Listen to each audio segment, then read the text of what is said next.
Un choc, c'est un changement brutal. Il y a des transitions régulières, il y a des processus. Un choc, c'est quelque chose qui vient brutalement modifier le cours des relations internationales.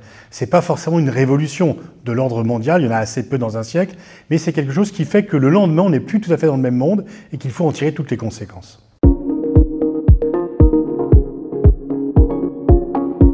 Forcément, il y a toujours des répercussions au choc. Si on prend par exemple le choc qui a été la guerre en Ukraine lancée par la Russie, eh bien, elle a complètement bouleversé les flux commerciaux, notamment on n'achète plus de gaz et de pétrole, les pays européens, à la Russie, mais l'Inde en achète plus, donc les flux ont été changés.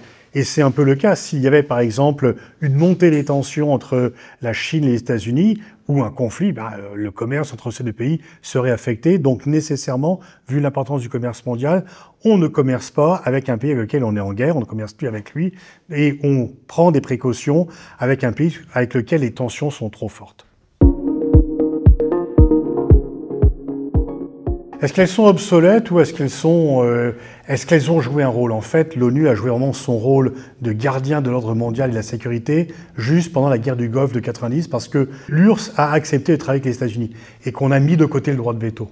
Et donc, en fait, on accuse souvent le droit de veto d'empêcher le système des Nations Unies. Non, c'est la rivalité entre les puissances qui l'empêche. Et donc, plus que l'obsolescence des institutions, c'est le fait qu'il y a de plus en plus d'unilatéralisme et que les grandes puissances estiment qu'elles peuvent régler les problèmes seules sans se concerter ou en se concertant le moins possible avec les autres. C'est bien plus l'unilatéralisme des grandes puissances que l'obsolescence des institutions qui est en cause.